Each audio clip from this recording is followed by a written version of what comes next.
একটু দেখে নিই। দেখছেন এই জায়গার থেকে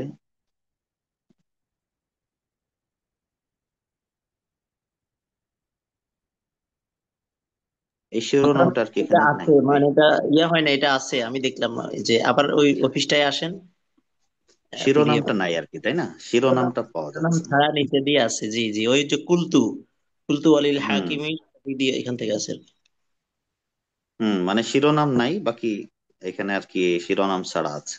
নাম ছাড়াই আছে, জি জি জি। হুম। বিসমিল্লাহির রহমানির রহিম। قلت وللحاكم الشهيد المختصر والمنتقى والإشارات وغيرها وقول السرخسي فرأيت الصواب في تأليف شرح المختصر لا يدل على أن مبسوط السرخسي شرح المختصر أيضا। আচ্ছা, এখানে এটা মূলত এটা পূর্বের কথারই অংশ। এই অংশটা বাদ, থালি কবিতার এখান থেকে আমরা ধরি, এখান থেকে মূল কথা, ঠিক আছে। ওয়ালাম বিআন্না আন আবি হানিফাতা জাআত রিওয়ায়াতুন গাদাত মুনিফা। আবু হানিফা রহমতুল্লাহ আলাইহ থেকে অনেক রেওয়ায়েত বর্ণিত হয়েছে। আবু হানিফা রহমতুল্লাহ আলাইহ থেকে যেই রেওয়ায়েত গুলি বর্ণিত রয়েছে, গদাত মুনিফা আই সরাত মুরতাফিয়া, যেগুলি অনেক উঁচু উঁচু বর্ণনা, অনেক মর্যাদাপূর্ণ বর্ণনা। ইখতারা মিনহা বাদাহা ওয়াল বাকি ইখতারু মিনহু সাইরুর রিফাক। যিনি, অর্থাৎ আবু হানিফা রহমতুল্লাহ আলাই, সেই বর্ণনাগুলির কিছু কতেককে তিনি নির্বাচন করেছেন, আর বাকি বর্ণনাগুলি অন্যান্য সাথীরা গ্রহণ করেছেন। ফালাম ইয়াকুন লিগাইরিহি জওয়াব কামা আলিহি আকসামাল আসহাব।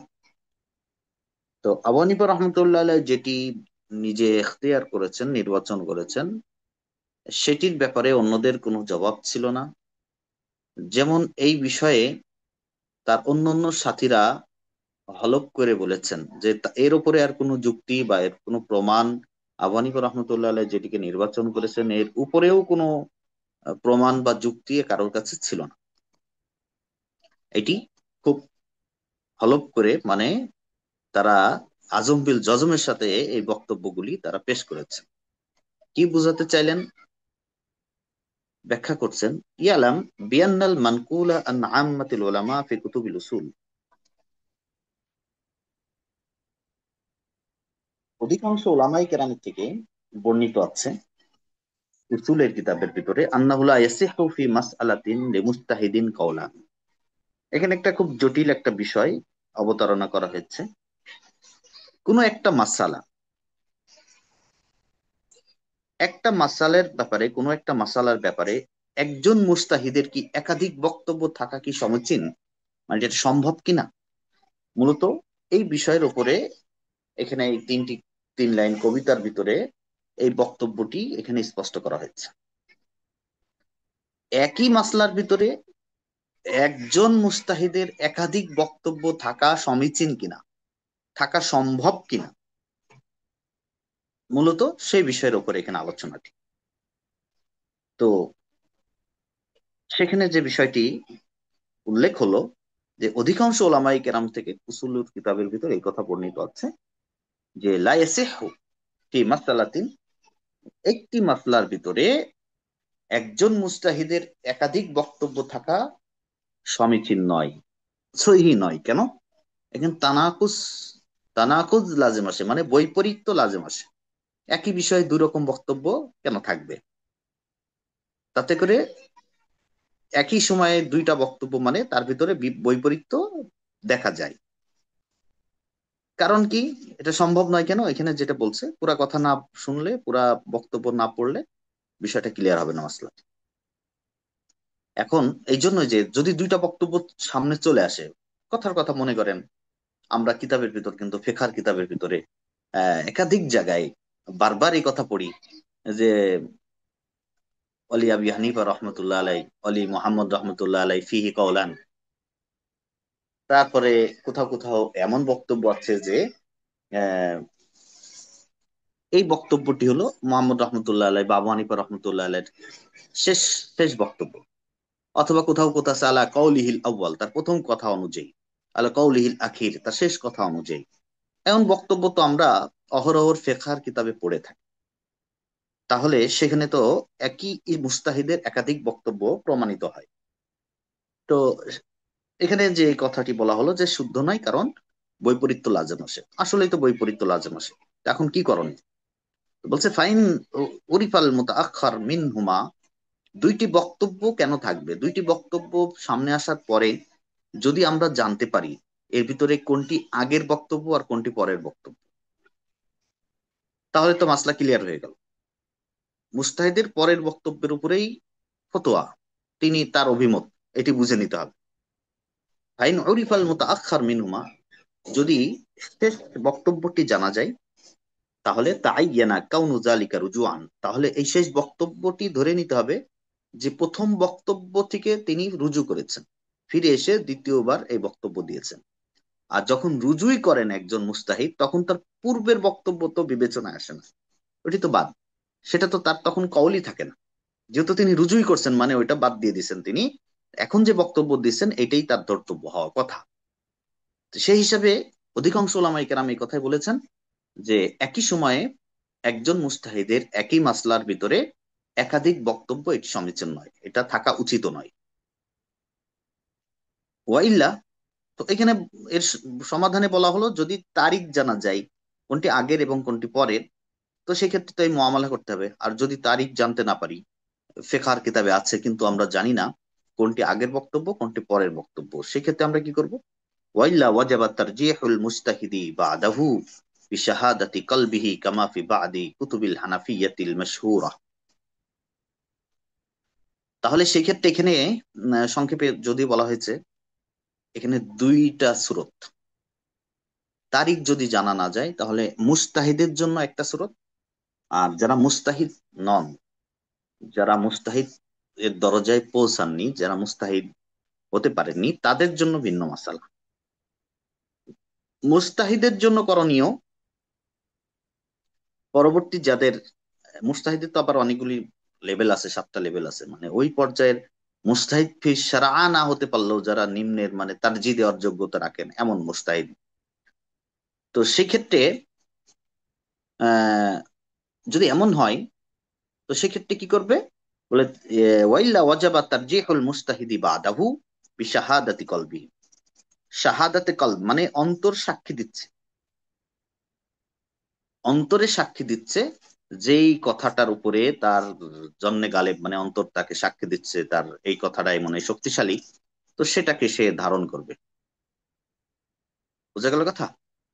আল্লামা আনোয়ার শাহ কাশ্মীর রহমতুল্লাহ আলাইহ, এখানে আমাদের মূল কিতাবের হাসিয়ার ভিতরেও কথাটা আছে। আর তাতবিক ও আউলা মিনাত তারজিহ, তিনি বলছেন তাতবিক করবে, তারজি দেওয়ার থেকে তাতবিক করতে হবে। তাহলে সেখানে দুইটা কওলের প্রতি আমল করা যায়, এমন ভাবে আমল করবে যদি সম্ভব হয়। একটাকে বর্জন করে আরেকটির প্রতি আমল না করে যদি উভয় কথার প্রতি আমল করা কখনো সম্ভব হয়, তাহলে উভয় কথার প্রতি আমল করবে। আর যদি যেখানে একান্ত সম্ভব না হবে, সেখানে শক্তিশালী তার রুজু, অর্থাৎ তাহাররি বলে এটাকে, আমাদের হানাফি মাসলাকের ভাষায় তাহাররি, শাহাদাতুল কলব, এই শাহাদাতুল কলবের উপরে ভিত্তি করে মুস্তাহিদ আমল করবে। কিন্তু যিনি মুস্তাহিদ না, তিনি আবার এই পণ্ডিত তাহাররি করার তার এখানে অপশন নেই যে আমি দুইটার ভিতর থেকে যেটা ভালো লাগলো আমি সেটার প্রতি আমল করব। বরং তিনি আবার আরেক মুস্তাহিদ চেয়ে থাকবেন যে সে ফতোয়া দেয় তার কথা অনুযায়ী, মানে কারোর মত অনুযায়ী তিনি সেটাকে সেভাবে গ্রহণ করবেন। কামাফি বাদি কুতুবিল হানাফিয়াতিল মাশহুরাতি, যেমন বিষয়টি বর্ণিত আছে হানাফি মাযহাবের বেশ কিছু কিতাবের মধ্যে। অফি বাদিহা, আর কোথাও কোথাও এমন কথাও আছে যে আহ, আন্নাহু ইল্লাম ইউরাফ তারিখুন, যদি কোনো তারিখ না জানা যায় কোনটি আগের বক্তব্য এবং কোনটি পরের বক্তব্য, যদি এই বিষয়টি ক্লিয়ার না হয়, স্পষ্ট না হয়, ফাইন নাকালা ফি আহাদিল কাওলাইনি আনহু মা ইউকাব্বিহি, নুকিলা পড়ি, ফাইন নুকিলা ফি আহাদ ফাইন নুকিলা ফি আহাদিল কাওলাইনি আনহু মা ইউকাব্বিহি, যদি দুটি কথার একটি কথার ভিতরে তার থেকে এমন কোনো বর্ণনা পাওয়া যায় যা তার মতকে শক্তিশালী করে, তাহলে সেটিই সহি। সেটিই সহি মানে তিনি যিনি যার যে মুস্তাহিদের থেকে একাধিক বক্তব্য আছে তার থেকে এমন কোনো কথাও বর্ণিত আছে যেটা শুনলে বোঝা যায় তিনি একটি মতকে পছন্দ করেছেন, তো আমরা সেই ক্ষেত্রে সেটিকেই সহি ধরে নিব। ওয়াইল্লা ফাইন উজিদা মুত্তাবিউন ফাইন ওয়াজাদা মুত্তাবিউন বালাগাল ইজতিহাদা ফিল মাযহাব। ফাইন ওয়াজাদা মুত্তাবি, একজন মুস্তাহিদের দরজায় পৌঁছে গেছে এরকম মুত্তাবি, মানে পরিপূর্ণ মুস্তাহিদ না, মুস্তাহিদ ফি শারআ না, কিন্তু ইজতিহাদ তারজি দেওয়া ইত্যাদি কাজ যার দ্বারা করতে পারে যিনি মুস্তাহিদের পর্যায়ে, তো এটাই বলছে ফাইন ওয়াজাদা মুত্তাবিউন বালাগাল ইজতিহাদ। এই বালাগাল ইজতিহাদ কিন্তু মুত্তাবিউনের সিফাত। বালাগাল ইজতিহাদ ফিল মাযহাব, মাযহাবের মধ্যে যার ইজতিহাদ করার ক্ষমতা আছে এমন কোন মুক্তাদি, মুত্তাবি মানে কি, অর্থাৎ যিনি মুস্তাহিদ নন, একেবারে পরিপূর্ণ মুস্তাহিদ নন, অনুসারী। মুত্তাবির শাব্দিক অর্থ মুক্তাদি, অনুসারী, মুকাল্লিদ। তো ফাইন ওয়াজাদা মুত্তাবিউন বালাগাল ইজতিহাদ ফিল মাযহাবি, ইনের শর্ত এটা, আর জাযা হলো রাজ্জাহা বিমা মাররা মিনাল মুরাজ্জাহাত ইওয়াজাদ ওয়াইল্লা ইয়ামালু বিআইয়িহিমা শাআ বিশাহাদাতি কলবিহি। তাহলে তিনি যদি কোনো এমন মুস্তাহিদ পর্যায়ের কোনো ব্যক্তি যদি ওয়াজাদা তিনি পেয়ে যান রাজ্জাহা বিমা মাররা মিনাল মুরাজ্জিহাত, তাহলে যে সমস্ত জিনিস তারজি দেওয়ার মতো, মানে একটি মতকে আর একটি মতের উপরে তারজি দেওয়ার মতো কোনো জিনিস যদি তিনি পেয়ে যান তাহলে তো তারজি দিবেন ই ওয়াজাদ। আর তারজি দেওয়ার মতো যদি কিছু না পান, ওয়াইল্লা ইয়ামালু বিআইয়িহিমা শাআ বিশাহাদাতি কলবি, তাহলে তিনি তার অন্তর যেটির প্রতি সাক্ষ্য দিবে, ওই যে বললাম সেই সাক্ষ্য অনুযায়ী তাহারি করে তিনি সেই অনুযায়ী আমল করবেন। ওয়া ইন কানা আমিয়ান, আর যদি এমন হয় যে তিনি একজন সাধারণ পাবলিক, তিনি ওই বালাগাল ইজতিহাদ ফিল মাযহাব নন, ইজতিহাদের পর্যায়ে তিনি পৌঁছান আমাদের মতো সাধারণ মানুষ, তো এমন যদি হয়ে থাকেন তাহলে তিনি ইত্তাবা ফাতওয়াল মুফতি ফিহি আতকা আলাম, তাহলে এই ব্যাপারে তিনি মুফতি শব্দের ফতোয়ার অনুসরণ করবেন। মুফতি মানে মানে আমার মতো মুফতি না, আমরা তো হলাম নাকলে ইফতা। আমাদের জামানায় মুফতি শব্দ কিছু আছে, নাই তা না, ইজতিহাদ করার যোগ্যতা সম্পন্ন ব্যক্তি কিছু আছে, একেবারে নাই তা না, মানে যাদের সামনে সকল উসুল সকল নুসুস বিদ্যমান। বিদ্যমান মানে বইয়ের ভিতর বিদ্যমান থাকলে হবে না যে বইয়ের ভিতর আছে আমি পড়ার যোগ্যতা অর্জন করছি, বলো না, মানে জেহেনে ফিল হাজির থাকতে হবে। ইজতিহাদ করতে গেলে বই এটা দেখে ওইটা দেখে এটা মোতালা করে ওইটা মোতালা করে এটা সম্ভব হয় না। যারা আগের জামানায় যারা মুস্তাহিদ ছিলেন তারা তো ছিলেন এক একজন বাহরুল উলুম, 5 লক্ষ 10 লক্ষ হাদিস সনদ মতন রাবিদের জীবনী সহ তাদের সামনে ইস্তেহজার বলা হয় এটাকে। ইস্তেহজার মানে মুস্তাহজার ছিল, যে এই ইস্তেহজার কিন্তু আমাদের নেই। ইস্তেহজারের জন্য মুখস্থ থাকা চাই। একটা মানুষ মানে আরবি ভাষা অনেক জানে, আরবি ভাষায় তার কোনো দুর্বলতা নেই, এর অর্থ কিন্তু এই নয় যে সে কিতাবগুলি পড়লে বুঝতে পারে, সমস্ত কিতাব মুস্তাহিদদের বড় বড় কিতাবগুলি পড়লে বুঝতে পারা, হাদিসের কিতাবগুলি পড়লে বুঝতে পারা, কোরআন সুন্নাহ সব পড়ে বুঝতে পারা মানে সে আলেম তা না। আলেম হওয়ার জন্য অনেক কিছু ইস্তেহজার লাগে, ইস্তেহজারুল কলব। সে ইস্তেহজারুল কলব না থাকলে পারে এটি হয় না। তো তার ভিতরে আছে অনেক উসুল সম্পর্কিত অনেক হাদিস, নুসুস। এই নুসুসের পরে মুস্তাহিদদের উসুল, আপনি যে মাযহাবের অনুসারী সেই মাযহাবের ইজতিহাদ করার কিছু উসুল আছে, ওলামাই কেরামের, পরবর্তী সাহাবাই কেরামের, তাবেঈনের, তাদের এই উসুলগুলি মাসলাকগুলি আপনার সামনে ইস্তেহজার আছে কিনা, এরকম আর কি। এই জন্য বলছি, তো যদি আম ব্যক্তি হয়ে থাকে তাহলে তিনি এই ক্ষেত্রে ওই মুফতি সাহেবের অনুসরণ করবেন, ফতোয়ার অনুসরণ করবেন, যিনি অধিক জ্ঞাত এবং অধিক আল্লাহওয়ালা, আল আতকা, তাকওয়ার সম্পর্ক ফতোয়ার সাথে কারণ মুআক্কা আনিল্লাহ, মুফতি মানে হলো আল্লাহর পক্ষ থেকে সিগনেচার কৃত কোন আল্লাহর বান্দা, যিনি আল্লাহর পক্ষ থেকে তিনি বান্দার কাছে ওকিল হয়ে এই বার্তাটি প্রেরণ করছেন। যদি নবী থাকতেন তাহলে এই দায়িত্বটা নবীর উপরে হতো। সেই জায়গাটিকে বুঝতে হবে যে এই দায়িত্বটি ছিল গুরু দায়িত্ব।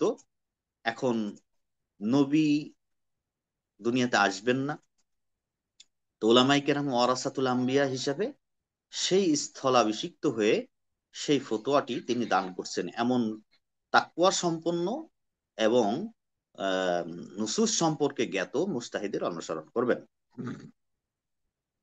ওয়াইন কানা মুতাফাক্কিহান তাবিআল মুতাআখিরিন ওয়া আমিলা বিমা হুয়া আসওয়াব ওয়া আহওয়াত ইনদাহু। আর যদি তিনি ফকিহ পর্যায়ের হয়ে থাকেন তাহলে মুতাআখিরিনের অনুসরণ করবেন। মুতাআখির ওলামায়ে কেরামের ব্যাপারে কি বলেছেন? মুতাআখির ওলামায়ে কেরাম একেবারে আম না, একেবারে সাধারণ না, কিন্তু ফকি পর্যায়ের, যারা হানাফি মাযহাবের বিভিন্ন কিতাব লিখেছেন, ফিকহার কিতাব লিখেছেন, হানাফি মাযহাবের বিভিন্ন মতের ভিতরে তারজি দিয়েছেন, এরকম একটা পর্যায়ের ব্যক্তি হলে তিনি মুতাআখির মুস্তাহিদ পর্যায়ের যারা ছিলেন তাদের কথার অনুসরণ করবেন। ও আমিলা বিমা হুয়া আসওয়াব ওয়া আহওয়াত ইনদাহু, এবং যেটি অধিক সঠিক, অধিক সতর্কতামূলক মনে হয় তিনি সে অনুযায়ী আমল করবেন। এখন কথা হলো, যদি মুতাআখিরিনের থেকে কোনো বক্তব্য না থাকে, সেই ক্ষেত্রে যেহেতু তাকে আল্লাহ তাআলা ফিকহ দান করেছেন, ফকিহ তিনি, তো ইয়াস্তাহিদু বিরাইহি, তিনি এখানে ইজতিহাদ করবেন যদি তার ফিকহার এই উসুল টুসুল জানা থাকে, এবং তিনি এই বিষয়ে ইজতিহাদ করে তিনি সে অনুযায়ী একটা সিদ্ধান্ত গ্রহণ করবেন। কাজাফিল তাহরির লিল মুহাক্কিক ইবনুল হুমাম, এখানে ওই কিতাব থেকে অংশটি গ্রহণ করা হয়েছে। এরপরে আমাদের কিতাবের ভিতর আছে মাতলাবুন ফিল ফারকি বাইনা ইখতিলাফিল কওলি ওয়া ইখতিলাফির রিওয়ায়া। এই মাসলাটি, এই অধ্যায়টি হলো ইখতিলাফুল কওল আর ইখতিলাফুর রিওয়ায়াতের মধ্যে পার্থক্য। আর আপনাদের কিতাবে মানে কি বলে, পিডিএফ এর ভিতরে যে অংশটা আছে সেখানে আছে হলো ইখতিলাফুল কওলি ওয়ার রিওয়ায়াতি, সংক্ষেপে। হ্যাঁ, এটা ওয়ালাম ওয়ালাম আন্না ইখতিলাফার রিওয়ায়াতাইন লাইসা মিন বাব ইখতিলাফিল কওলাইন। আমরা কখনো কখনো বলে থাকি যে, মনে করেন আবু হানিফা রহমতুল্লাহ আলাইহি থেকে এই ব্যাপারে দুইটি রিওয়ায়াত, আবার কখনো কখনো এভাবে আসে কিতাবের ভিতরে এই ব্যাপারে দুটি বক্তব্য। তো দুটি রেওয়ায়েত আর দুটি বক্তব্য, কেউ কেউ মনে করেন এই দুটি ভাষা পরিভাষা একই, এই দুইয়ের মধ্যে কোনো পার্থক্য নেই, এমনটি অনেকেই মনে করে থাকেন। তো মুসান্নেফ বলছেন আসলে বিষয়টি এমন নয়। তো দুটি বক্তব্য আর দুটি বর্ণনা, এই দুইয়ের মধ্যে পার্থক্য আছে, এই দুটি এক নয়। লাইসা মিন বাব ইখতিলাফিল কওলাইন, ইখতিলাফুর রিওয়ায়াতাইন এটা ইখতিলাফুল কওলাইনের অধ্যায় থেকে না, মানে কি দুইটি এক নয়। কারণ লিয়ান্নাল কওলাইনি নাসসুল মুজতাহিদি আলাইহিমা, যদি বলা হয় দুটি বক্তব্য, তার মানে এই দুটি বক্তব্যই হলো মুজতাহিদের, এই কথা আমাদের কাছে রাখতে হবে। দুটি বক্তব্যই কার? মুজতাহিদ, মানে যিনি ইজতিহাদ করেছেন, মূল সাহিবুল মাযহাব, যেমন আবু হানিফা রহমতুল্লাহ আলাইহি, শাফি রহমতুল্লাহ আলাইহি, আহমদ ইবনে হাম্বল রহমতুল্লাহ আলাইহি, ইমাম মালিক রহমতুল্লাহ আলাইহি। তো যদি বলা হয় যে মালিক রহমতুল্লাহ আলাইহি থেকে দুটি বক্তব্য, তার মানে এই দুইটা বক্তব্যই ইমাম মালিক রহমতুল্লাহ আলাইহি। আচ্ছা, বিখিলাফির রেওয়ায়েতিন, কিন্তু রেওয়ায়েতিন যদি বলা হয় দুইটি রেওয়ায়েত আছে, এটি কিন্তু মুস্তাহিদের বক্তব্য নয়। দুই রেওয়ায়েত মানে কি? আমি বিষয়টাকে বলি, তারপরে ইবারতটা করি। মনে করেন একটা উদাহরণ দিচ্ছি আমি জাস্ট বোঝার জন্য। আমি আপনাদের ক্লাসে, যেহেতু আমি আল্লাহ তাআলা শিক্ষকতার নিয়ামত দিয়েছেন, আমি আপনাদের পড়াচ্ছি, তো আমি একটা বিষয়, যে কোনো একটা বিষয় একটা কথা বললাম, তো অনেক সময় শুনতে ছাত্ররা ভুল করে, অথবা আহ, আমি বলেছিলাম যে জাহাবা রাশিদুন ইলা সুক, রাশেদ বাজারে গিয়েছে, তো হয়তো আপনি শুনছেন আহ রশেদুনের জায়গায় খালেদুন শুনছেন, বা একটু বেখেয়ালের কারণে অন্য কোনো জিনিস শুনছেন। তো আপনারা যেহেতু ক্লাসে অনেকজন আছেন, তো আপনারা বাইরে কোথাও এই কথাটা বর্ণনা করতে গিয়ে হুজুর আজকে বলেছেন যে জাহাবা রাশিদুন ইলা সুক লিয়াশতারিয়া কলামান, একটি কলম কেনার জন্য বাজারে গেছে। আচ্ছা, তো এখন এই কথাটা দুই ছাত্র দুই রকম করে বর্ণনা করেছে। এটাকে বলা হয় ইখতিলাফুর রেওয়ায়াতাইন। আমি কিন্তু দুইটা বলি নাই, আমি কিন্তু একটাই বলেছিলাম। এটা আপনাদের সমস্যার কারণে, শুনতে সমস্যা বা কোনো কারণবশত রেওয়ায়েতটা দুই রকম হয়ে গেছে। এটাকে বলে ইখতিলাফুর রেওয়ায়াতাইন, দুই রেওয়ায়েত। আর যদি দুই বক্তব্য বলি, তার মানে আমি দুইটাই বলেছিলাম। প্রথমে একবার বলেছিলাম জাহাবা রশিদুন ইলা সুক, পরে বলেছিলাম জাহাবা খালিদুন ইলা সুক। এটা তো আমার কথা, বুঝাতে পারছি বিষয়টি? তো এখন দুই রেওয়ায়েত এবং দুই কওল, মূলত এখানেই পার্থক্যটা। ফলে ইখতিলাফু ফিল কওলাইন মিন জিহাতিল মানকুলি আনহু লা নাকিল। তাহলে ইখতিলাফ ফিল কওলাইন যদি হয়, সেটি হবে মানকুল আনহু, মানে যার থেকে কথাটি নকল করা হয়েছে, খোদ মুসান্নিফের থেকেই এই সমস্যা, নাকেলের থেকে না, যিনি বর্ণনা করছেন তার থেকে সমস্যা না। ওয়াল ইখতিলাফ ফির রাওয়ায়াতাইন বিল আকস, আর এখানে ইখতিলাফুর রাওয়ায়াতিন পরিপূর্ণ বিপরীত। অর্থাৎ সমস্যাটা হলো নাকেল থেকে, মানকুল আনহু থেকে না। কামা যাকারাহুল মুহাক্কিক ইবনু আমির হাজ ফি শারহ তাহরির। আচ্ছা, মাতলাবুন ফি বায়ানিল উজুহিল খামসাতি লিইখতিলাফির রাওয়ায়াতিন। এখন এখানে যে বিষয়টি সামনে আলোচনা আসবে, রেওয়ায়েতের এরকম ভিন্ন ভিন্ন কারণ, মানে একই বিষয়ের উপরে একাধিক বর্ণনা বা একাধিক বক্তব্য কেন হয়। তো সেখানে সেই বিষয়ে এখানে মৌলিকভাবে পাঁচটি কারণ বর্ণনা করা হবে। যে একাধিক বক্তব্য একই মাসলার ক্ষেত্রে মুস্তাহিদের থেকে হোক অথবা নাকেলের থেকে হোক, কেন এমনটি হয়, এটার কারণটা কি। তো লাকিন জাকারা বাদাহু আনিল ইমাম আবি বকরিনিল বালিগি ফি দুরার أن الاختلاف في الرواية عن أبي حنيفة رحمة الله عليه من وجوه। আবু হানিফা রহমতুল্লাহ আলাই থেকে ইখতিলাফুর রেওয়ায়েত যেগুলি, মানে অনেকগুলি বর্ণনা পাওয়া যায়, এই বর্ণনা, একাধিক বর্ণনা একই মুস্তাহিদের থেকে হওয়ার পিছনে একাধিক কারণ আছে। এই কারণগুলির একটি হলো মিনহা। মিনহা হলো আল গালাতু ফিস সিমা, যেটি আমি বললাম শুনতে ভুল করা, শ্রবণ করতে ভুল করেছে। মানে আমি বলেছি, আহ কি বলেছি, যে জাহাবা রশিদুন, আপনি শুনেছেন রশিদুনের জায়গায় খালিদুন, বা এরকম কাছাকাছি হলে আরো সমস্যা, ভুল হয়। আবার অনেক সময় এমন হয় যে লা আকুল, তো লা শব্দটা শুনে নাই, বলছে আকুল, উস্তাদ খেতে চেয়েছেন। তো লা শব্দটি খুব সংক্ষেপ, এটা অনেক সময় দূরে থাকার কারণে বা বেখেয়াল থাকার কারণে হয়তো লাটি শুনে নেয়। একজন লা সহ বর্ণনা করছে আর একজন লা ছাড়া বর্ণনা করছে। আচ্ছা, লা উকসিমু বিয়াউমিল কিয়ামা ওয়ালা উকসিমু বিন নাফসিল লাওয়ামা।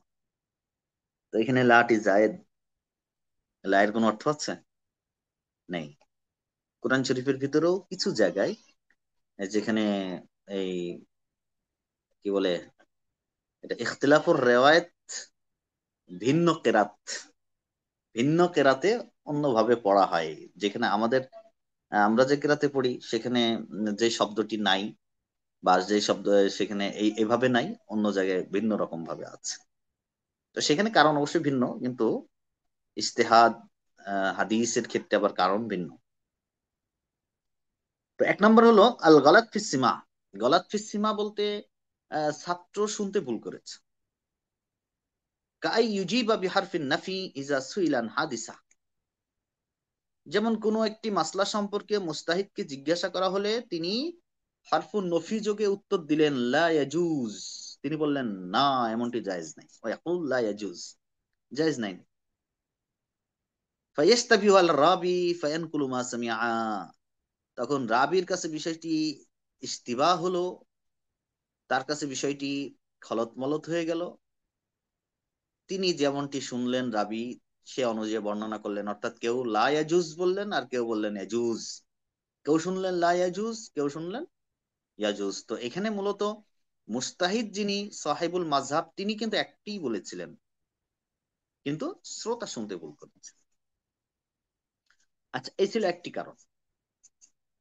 আরেকটি কারণ হলো মিনহা أي يكون له قول قد رجع عنه ويعلم بعد من يختلف إليه رجوعه فيروي الثاني والآخر لا لم يعلمه فيروي الأول। হাদিসের ক্ষেত্রেও এই বিষয়টি আমরা দেখি। আম্মাজান আয়েশা রাদিয়াল্লাহু তাআলা আনহা তিনি খুব কঠিন ভাষায় প্রতিবাদ করছেন যে কে বলেছে আল্লাহ রসুল সাল্লাল্লাহু আলাইহি সাল্লাম দাঁড়িয়ে প্রসাব করেছে। একেবারে হলপ টলপ করে কঠিন কালেও না, আল্লাহ রসুল কখনোই দাঁড়িয়ে প্রসাব করেননি। অথচ সহিহুল বুখারীর সম্ভবত 157 নম্বর হাদিসটি, সেখানে আমরা ওই যে কুদুরি কিতাবের শুরুতেই ফেকার যে হাদিসটি, লিমা রাওয়াল মুগীরাহ ইবনে শুআবা রাদিয়াল্লাহু তাআলা আন্নাহু আতা সুবাতাতা কওমিন ফাবালা কাইমান ওয়া তাওয়াদ্দা আলা নাসিয়াতি, এই যে এরকম একটা হাদিস সহিহুল বুখারীর 157 সম্ভবত। এই হাদিসের ভিতরে একেবারে স্পষ্ট করে রাবি বর্ণনা করছেন, বিশুদ্ধ হাদিস, যে আল্লাহ রাসূল সাল্লাল্লাহু আলাইহি সাল্লাম একবার আতা সুবাতাতা কওমিন ফাবালা কাইমান, আল্লাহ রাসূল দাঁড়িয়ে প্রস্রাব করেছেন। তার অনেকগুলি উজু বা কারণও সেখানে বর্ণনা করা হয়েছে। এটি যে জায়েজ প্রয়োজনে সেটি দেখানোর জন্য, বোঝানোর জন্য, অথবা স্থানটি খুব ময়লাযুক্ত ছিল, বসার মতো পরিবেশ ছিল না, অথবা হয়তো আল্লাহ রসুলের হাঁটু মোবারকে কোনো ব্যথা ছিল, ইত্যাদি কারণ আমরা হাদিসের এই রেওয়ায়েত পড়ার সময় পড়ে এসেছি। আচ্ছা, তো ঠিক ওই রকমই একটি কারণ এখানে, যে ইয়াকুন আলাহু কাউলুন কদ রাজা আনহু, মুস্তাহিদের থেকে তিনি, মুস্তাহিদ প্রথম একটি কথা বক্তব্য দিয়েছেন, একটা বক্তব্য তিনি দিয়েছেন, দেওয়ার পরে তিনি রুজু করছেন, রুজু করার পরে এখন তার এই রুজুটা সম্পর্কে তার ছাত্রদের মধ্য থেকে যারা সবসময় তার কাছে আসা যাওয়া করেন তারা বিষয়টি জানেন। আর যারা মনে করেন বছরে একবার আসছেন আবার পরের বছরে আসছেন, হয়তো তিনি এই বিষয়টি জানতে পারেননি। এখন যারা সবসময় আসা যাওয়া করছেন, তার কাছে ছিলেন, পাশে অবস্থান করছেন, তারা তো পরবর্তী বর্ণনাটি বর্ণনা করলেন। আর যে তলিবুল এলেমরা বা তার সাথীরা যারা একবার এসে আর হয়তো পরবর্তীতে রুজু করার পরের অংশটি শুনেননি, তার আগের বক্তব্যটি বর্ণনা করেছেন, এই কারণেও এই বর্ণনাগুলি হয়ে থাকে। তো আমি যে বিষয়টি উদাহরণ দিয়েছিলাম, আম্মাজান আয়েশা রাদিয়াল্লাহু তাআলা আনহা, হাদিসের ভিতরে তিনি আসলে আল্লাহ রাসূল সাল্লাল্লাহু আলাইহি সাল্লামকে শুধু ঘরের আমলগুলি তিনি পর্যবেক্ষণ করেছেন, ঘরে, এবং আম্মাজান আয়েশা রাদিয়াল্লাহু তাআলা আনহার সাথে আল্লাহ রাসূল সাল্লাল্লাহু আলাইহি সাল্লাম যতক্ষণ ছিলেন বিশেষ বিশেষ বিশেষ যুদ্ধে বা ঘরে, এই অবস্থানগুলি তিনি তার কাছ থেকে যে যতটুকু দেখেছেন সে অনুযায়ী তিনি বর্ণনা করেছেন, এবং সেটি দীর্ঘ সময়। তো বিশেষ প্রয়োজনে জীবনের একবার যে ওই বাইরে সাহাবাই কেরামের সম্মুখে যে তিনি এরকম একটি অবস্থার করেছেন, যেটি সহিহ সূত্রে বর্ণিত আছে, ওইটি সম্পর্কে তো আম্মাজান আয়েশা রাদিয়াল্লাহু তাআলা আনহার ধারণা ছিল না, তিনি জানতেন না। তো এমন ক্ষেত্রে অনেক হাদিসের ক্ষেত্রে আমরা যে সমস্ত মাসলার ভিতরে ইখতিলাফ দেখি, যেমন মনে করেন রফুল ইয়াদাইন বলেন, তারপরে আমিন বিল জাহার বলেন, কেরাত খলফাল ইমাম বলেন, এমন অনেক জটিল ইখতিলাফপূর্ণ যে সমস্ত মাসআলা আমাদের সমাজের ভিতরে একাধিক বক্তব্যের কারণে মানুষ ভিন্ন ভিন্ন মাযহাবের অনুসরণ করে থাকে।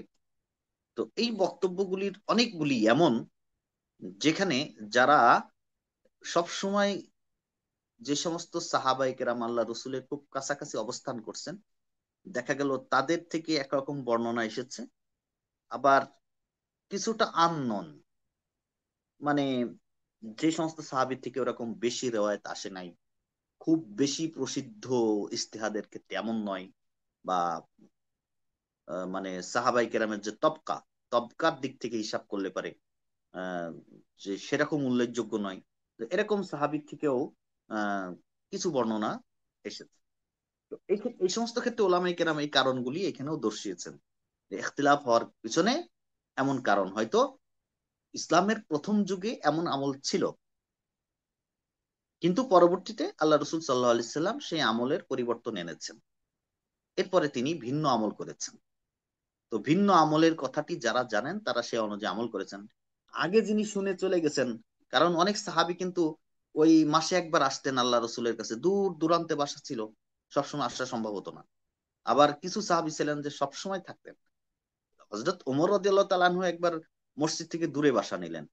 বাসা নেওয়ার পরে তিনি আরেকজনের সাথে এভাবে পালা বন্টন করে চুক্তি করলেন, দেখো তো আল্লাহ রসুলের মজলিস থেকে যেন কোনো হাদিস আমাদের থেকে ছুটে না যায়, এই জন্য আমাদের একটা কাজ করতে হবে। তুমি যতটুকু সময় আল্লাহ রসুলের দরবারে থাকবে আমি তখন বাইরে কাজ করব, আর আমি যখন বাইরে থাকবো, আমি যখন মসজিদে থাকবো তখন তুমি বাইরে থাকবে। এমন পালা বন্টনের কথা বর্ণিত আছে। হযরত ওমর রাদিয়াল্লাহু তাআলা আনহুর মতো জলিলুল কদর একজন সাহাবী থেকেও এই বর্ণনা এসেছে। তো সেখানে এই সোয়া লক্ষ সাহাবাই কেরামের সবাই কি আল্লাহ রসুলের পিছনে পাঁচ ওয়াক্ত নামাজ পড়তেন? বিষয়টি এমন নয়।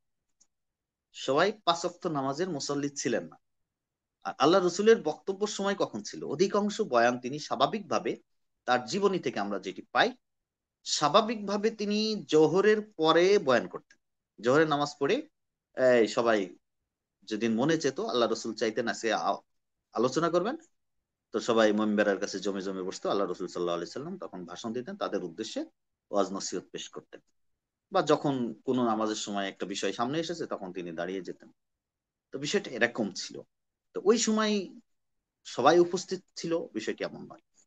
তো এখানে ফতোয়ার ক্ষেত্রেও, মাসলা মুস্তাহিদের ক্ষেত্রেও যে বিষয়টি ঘটেছে, এটাও সেরকম একটি বিষয় যে যিনি জানেন তিনি পরবর্তী বর্ণনাটি বর্ণনা করেছেন, আর যিনি যার কাছে রেওয়ায়তটি পৌঁছানি তিনি সে অনুযায়ী সেটা বর্ণনা করেছেন। এখন বিষয় হলো, প্রশ্ন হতে পারে তাহলে হাদিসের ক্ষেত্রে তাহলে আমরা কেন, যেহেতু এরকম বিষয় হয়েছে, তাহলে আমরা যেহেতু বলে থাকি যে মুস্তাহিদ মানে যে বর্ণনাগুলি এসেছে সবগুলির প্রতিই কিন্তু আমল হয়।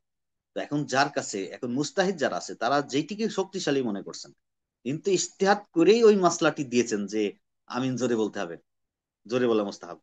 আবার যার কাছে এই হাদিস আমিন আস্তে বলার হাদিস শক্তিশালী মনে হয়েছে, তিনি তো ইজতিহাদ করেই মাসলা দিয়েছেন। তাহলে প্রত্যেকটা মুস্তাহিদের কথা তার মাযহাবে ঠিক আছে, সেটি আমার বুঝে ধরুক আর আমার বুঝে না ধরুক, আল্লাহ তালা তাকে পারমিশন দিয়েছেন, অনুমতি দিয়েছেন, আল্লাহ রসুল অনুমতি দিয়েছেন, সেই অনুমতির সাপেক্ষে তিনি কাজ করেছেন। এই জন্য প্রতিটি মুস্তাহিদের তার ইজতিহাদকে সম্মান করা উচিত। এমন নয় যে আমি হানাফি মাসলাকের দেখে অন্য মাসলাকের মতামতকে খণ্ডন করতে গিয়ে অনেক সময় তিনি যা বলছেন সব মাউজু, জাল হাদিসে বানিয়ে দিলাম, এইগুলি ঠিক না। এভাবে প্রত্যাখ্যান করাটা ঠিক না, বরং সম্মান রেখে, অন্যদের মাসলাকের সম্মান রেখে তারপরে নিজের মাসলাকের হাদিসগুলি বর্ণনা করা, দলিল বর্ণনা করা, এটা ঠিক আছে। কিন্তু অন্য মাসলাককে খাটো করা, হেয় প্রতিপন্ন করলে মুস্তাহিদের খাটো করা হয়। আর মুস্তাহিদকে খাটো করলে মুস্তাহিদকে যিনি পারমিশন দিয়েছেন তাকে খাটো করা হয়। তো এই বিষয়টি আমাদের মাথায় রেখে ফিকহার কিতাবগুলি পড়াতে হবে। আলহামদুলিল্লাহ অনেক পরিবর্তন হয়েছে। একটা সময় ছিল যে আমরা, যেহেতু আমাদের এলেম কালাম কম, ছাত্রদের পড়াতে গিয়ে অনেক সময় সব মাযহাবকে ধুয়ে ফেলতাম, যে এই সমস্যা, এই এখানে এটা ঠিক না, ওটা আসলে আমরা তো অত বুঝিও না। এভাবে উম বক্তব্য পেশ না করে আমরা ইআতিদাল থেকে আমাদের মাসলাকের দলিলগুলি বর্ণনা করতে কোনো সমস্যা নাই। যাই হোক, অমিনহা আরেকটি বিষয় হলো আই ইয়াকুনা ক্বালা আহাদুহুমা আলা ওয়াজহিল কিয়াস, ক্বালা আহাদাহুমা আলা ওয়াজহিল কিয়াস ওয়াল আখারা আলা ওয়াজহিল ইস্তিহসান, ফায়াসমাউ কুল্লু ওয়াহিদিন আহাদাহুমা ফায়ানকুলু কামা সামিআ। আচ্ছা, এখানে কোন কোন মাসলার ক্ষেত্রে অনেক সময় এমন হয় যে সেখানে হাদিসের ভিতরে বা নুসুস থেকে স্পষ্ট কোনো বক্তব্য খুঁজে পাওয়া যাচ্ছে না। হয়তো নতুন হাদিসা যেটাকে আমরা বলি, তো এমন কোন হাদিসার ক্ষেত্রে না পাওয়া যাওয়ার কারণে এখানে তো নিয়ম হলো কেয়াস করতে হবে। কোরআন সুন্নাহ যদি না পাওয়া যায়, ফাইল্লাম তাজিদ ফি সুন্নতি রাসূলিল্লাহ ক্বালা আজতাহিদু বিরাই। তো এই ইজতিহাদ বিরাই, ইজতিহাদ করে কিয়াস করে তিনি একটা ফতোয়া দিলেন। আর আরেকটি বক্তব্য তিনি ইস্তেহসানের ভিত্তিতে করলেন।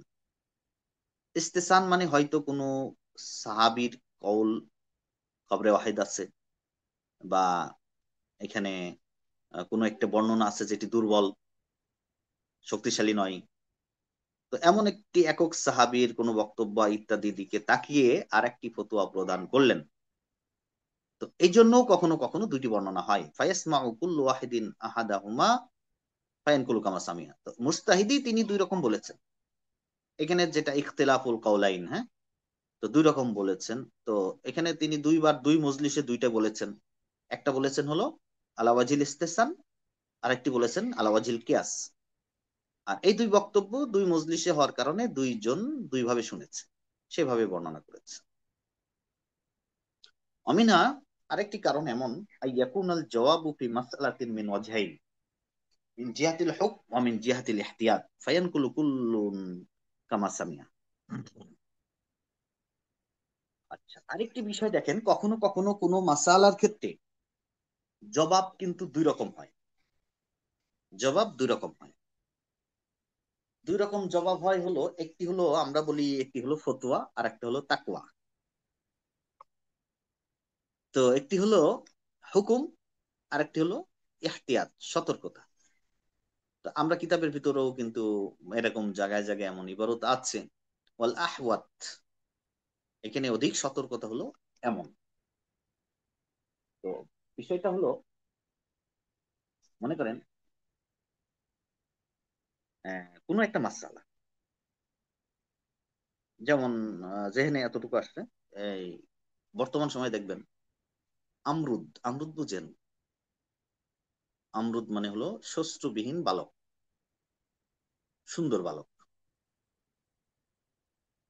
তো শস্ত্রবিহীন সুন্দর বালক, তো এই শস্ত্রবিহীন সুন্দর বালকের ক্ষেত্রে চিটাগাং এর ওলামায়ে কেরাম দেখবেন এক ধরনের মাসলা দেয়, ফতোয়া দেয়। তাদের ফতোয়াটা জটিল, এদের কণ্ঠে কোনো গজল তেলাওয়াত শোনাও জায়েজ নেই। আমি কিন্তু শুনেছি, আমি চিটাগাং এ পড়েছি বিধায় এই ফতোয়া আমি তাদের কাছ থেকে শুনে অভ্যস্ত। আপনারা শুনেছেন কিনা জানি। তাদের এইরকম একটা ফতোয়া আছে, তারা এরকম বলেন যে এই আমরুদের কাছ থেকে তেলাওয়াতও শোনা যাবে না, তাদের এই আপনার কি বলে গজল, এই যে নাশিদ, এগুলোই শোনা যাবে, হারাম ফতোয়া। কিন্তু আমাদের ঢাকার যে সমস্ত ওলামাই কেরাম আছেন, তারা কিন্তু কারোর মুখ থেকে আমি এরকম বক্তব্য কখনো শুনি নাই। তো এটা আসলে একটা হলো তাকওয়া আর একটা হলো ফতোয়া। এমনি হাকিকতান কি বোঝা যায়? স্বাভাবিকভাবে কি কোনো বাচ্চার কণ্ঠে তেলাওয়াত শোনা বা গজল শোনা এটা কি নিষেধ হতে পারে? না, পারে না। কিন্তু তাকওয়া, যদি আপনার মনের ভিতর কোনো খারাপ দিন না আসে, আর আমরা তো এই বিষয় নিয়ে কখনো ভাবিও না, কিন্তু কিছু কিছু কিছু অঞ্চল আছে আমাদের দেশে, যে সমস্ত অঞ্চলে এরকম কিছু রোগ খুব ব্যাপক, তাদের ক্ষেত্রে তো এটা স্বাভাবিক, তারা এমন ফতোয়া দিতেই পারে। তো এরকম আছে অনেক অঞ্চল ভিত্তিক, তারা এই বিষয়টাকে খুব মানে অন্য নজরে তারা হিসাব করেন, এই জন্য এহতিয়াতানের উপরেই কখনো কখনো ফতোয়া দিয়ে ফেলে। কোনটা আহওয়াত আর কোনটা ফতোয়া, এই বিষয়টা আমাদের বুঝতে হবে। কিন্তু অনেক সময় যে নারীদের নারীদের পুরুষকে দেখা আর পুরুষ নারীকে দেখা, এই মাসলার ক্ষেত্রে দেখেন, নারী পুরুষকে দেখতে পারবে কিনা। আপনার হেদায়ে যদি পড়ে থাকেন, অবশ্যই পড়েছেন, হেদায়ের ভিতরে এই মাসলা আছে যে নারী পুরুষকে দেখতে পারবে, কোনো সমস্যা নেই, নারী পুরুষকে দেখা জায়েজ আছে। কারণ সেখানে আছে লিয়ান্না শাহওয়াতার রিজালি আগলাব, মানে পুরুষের যে শাহওয়াত এটা হচ্ছে খুব, পুরুষ তাড়াতাড়ি উত্তেজিত হয়ে যায়।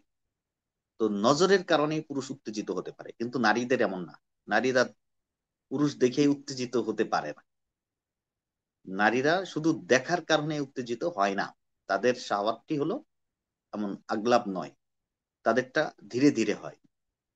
যেই কারণে হয় না, হেদায়ের মাসলা বলছে, আমি হেদায়ের কিতাবে এমনটি লেখা আছে, যেই কারণে নারীদেরটা যেহেতু এমন নয়, তো সুতরাং নজরের কারণে এই ফিতনার আশঙ্কা তাদের থেকে নেই। হ্যাঁ, যদি কোনো মহিলার ক্ষেত্রে এমনটি হয় যে না তার এমনটি হয়, তো সেই ক্ষেত্রে মাসলা তার জন্য তাই হবে।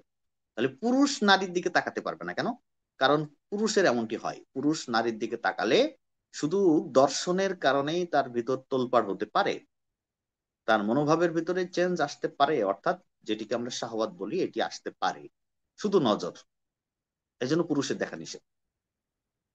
কিন্তু হাদিসের ভিতরে আমরা যদি তাকাই, ওই অন্ধ সাহাবী যখন আব্দুল্লাহ ইবনে উম্মে মাকতুব, তিনি যখন আহ উম্মাহাতুল মুমিনিনদের সামনে একবার আসলেন, আল্লাহ রসুল সাল্লাহ আলাইহি সাল্লাম তাদেরকে বললেন যে তোমরা এই ব্যক্তির থেকে পর্দা করো। তখন আম্মাজানরা উত্তর দিলেন, আলাইসা হুয়া আমা, তিনি তো অন্ধ, তিনি তো আমাদের দেখছেন না, এবং তার তার থেকে কেন পর্দা করবো, এমন একটা প্রশ্ন ছিল। আল্লাহ রসুল বললেন যে তোমরা তো অন্ধ নও, তোমরা তো তাকে দেখছো। এই একটা বিষয়। আবার অপর হাদিসে দেখেন যে মসজিদে হাফসার আহ ইয়াল্লা সাপ্তাহেও জামাত আছে, তা তো জানা নাই আমার। হ্যাঁ হ্যাঁ, তাহলে তো ছেড়ে দিতে হয়, তাহলে শেষ করে দিই। সাতটায় জামাত আছে না আমাদের, অবশ্যই এখানে 7:30। আচ্ছা, আরেকটা শেষ। তো যাই হোক, ওই তাহলে ওই ক্ষেত্রে আবার আরেক হাদিসের ভিতর দেখেন আম্মা জান আয়েশা রাদিয়াল্লাহু তাআলা আনহা আল্লাহ রসুলের কাঁধে থুতনি দিয়ে দীর্ঘক্ষণ দাঁড়িয়ে দাঁড়িয়ে খেলা দেখেছেন, ঠিক না? তো এখানে দুই হাদিস দুই রকম বৈপরীত্য দেখা যায়। তো সহজ কথা হলো, নারীরা দেখাটা জায়েজ, কিন্তু তাকওয়া হলো না দেখা। এটাই আহওয়াত, না দেখাটাই আহওয়াত। তো কখনো কখনো মুফতি সাহেব দুই ভাবে বলে থাকেন, তো এটা জায়েজ নেই এভাবে বলেন, দেখা যাবে জায়েজ। আবার আরেক জায়গায় বলছেন না দেখাটাই ভালো। তো এই যার এখন যে যে বক্তব্যটা শুনেছেন তিনি সে অনুযায়ী বক্তব্য দিয়েছেন। আচ্ছা ঠিক আছে, তাহলে হযরত উলামায়ে কেরাম, এই মিনহা পর্যন্ত আমরা আজকে শেষ করলাম। কুলতু থেকে ইনশাল্লাহ আগামী সপ্তাহে ইনশাল্লাহ এই কুলতু থেকে বাকি অংশটা আমরা পড়বো। ঠিক আছে, একবার যেহেতু ইমামতিতে যাবেন, আহ, তাহলে আমরা আজকে এখানে ছুটি দিয়ে দিলাম, হ্যাঁ? ঠিক আছে জি।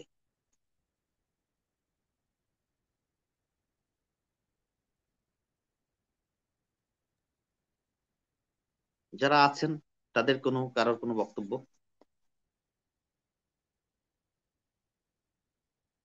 জি হযরত, আপনি যে যার ইমামতি আছে 7টায়, অবশ্যই চলে যাবেন না? 10 মিনিট আছে, আপনি যেতে পারেন, সমস্যা নাই।